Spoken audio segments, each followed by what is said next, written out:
Assalamualaikum warahmatullahi wabarakatuh. Perkenalkan, saya Asra Rahmi, mahasiswa PPG Prajabatan dari Universitas Riau. Kali ini, saya akan memaparkan materi tentang perjalanan pendidikan Indonesia dari mata kuliah Filosofi Pendidikan Indonesia dengan dosen pengampu Bapak Profesor Dr. Jimmy Kopriyadi MPD dan Bapak Mahmud Al-Pusari MPD.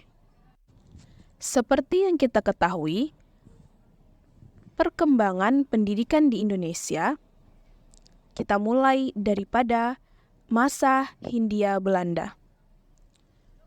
Pendidikan pada zaman itu hanyalah pendidikan untuk orang kaya dan anak pejabat. Seperti pada abad ke-17, pemerintah Hindia Belanda menyelenggarakan sistem pendidikan yang ditujukan untuk mendidik tenaga terampil yang dapat dipekerjakan di perusahaan mereka. Pendidikan pada saat itu hanya meliputi pendidikan dasar, sekolah Latin, pendidikan teologis, akademi pelayaran, dan sekolah Cina. Pendidikan Hindia Belanda bertujuan untuk menjadi pegawai atau pekerja mereka saja. Atau bisa dikatakan bahwa pendidikan pada zaman itu adalah materialistik dan kolonial. Pendidikan hanya untuk bangsawan yang tujuannya untuk mempertahankan kepentingan dan kekuasaan Belanda pada saat itu. Namun, beberapa tokoh dalam dunia pendidikan seperti Ki Hajar Dewantara memikirkan bagaimana nasib Indonesia ke depannya jika terus berada di bawah kungkungan Belanda. Akhirnya, pada tahun 1922, Sekolah Taman Siswa berdiri di Yogyakarta.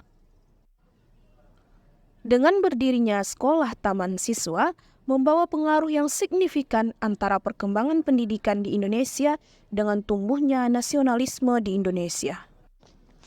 Pendidikan dari Ki Hajar Dewantara mampu menggabungkan antara pendidikan humanis yang erat kaitannya dengan modernisasi, tanpa menghilangkan unsur budaya dan tradisional yang ada di Indonesia. Hal inilah yang menjadi gerbang utama pesatnya perkembangan pendidikan di Indonesia. Namun, jika menilik kembali ke masa lalu, Belanda bukan menjadi satu-satunya penjajah di Indonesia. Namun, Jepang juga sempat menjajah Indonesia dan memiliki pengaruh yang juga signifikan.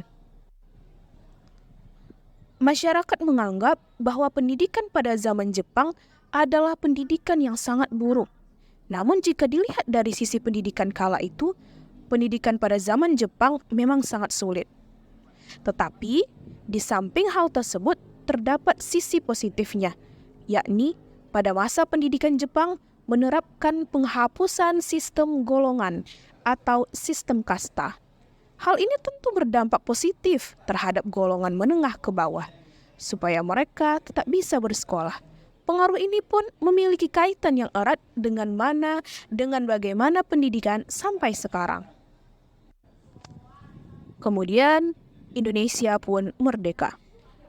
Pendidikan Indonesia setelah kemerdekaan terbagi menjadi 3, mulai dari 1945 sampai 1969, kemudian Orde Lama sampai Orde Baru, Reformasi, dan sampai sekarang.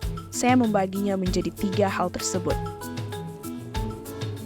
Dimulai dari pada tahun 1945 sampai 1969, fokus utama pendidikan pada saat itu adalah menuntaskan pendidikan wajib belajar 9 tahun sebagai langkah untuk anak bangsa menyelesaikan pendidikan dasar agar bisa melanjutkan ke perguruan tinggi. Pada masa Orde Lama dan Orde Baru, lebih memfokuskan kepada menanamkan rasa nasionalisme dan menghilangkan pengaruh pendidikan dari zaman Belanda. Namun, pada Orde Baru dan Orde Lama masih memiliki kekurangan, di mana pada Orde Baru pendidikan mengalami keberpihakan pada kepemimpinan Soeharto. Sehingga timbullah pendidikan pada zaman reformasi sampai sekarang.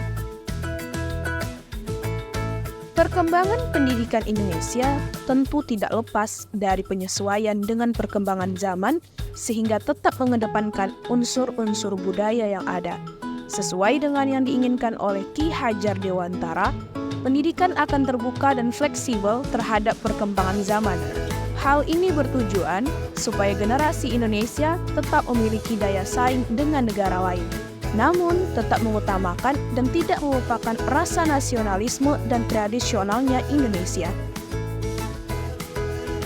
Seperti sistem pendidikan sekarang, yakni kurikulum merdeka yang tetap mengacu kepada prinsip Ki Hajar Dewantara berdampingan dengan perkembangan zaman yang ada. Terima kasih. Thank you for watching. Semoga bermanfaat. Assalamualaikum warahmatullahi wabarakatuh.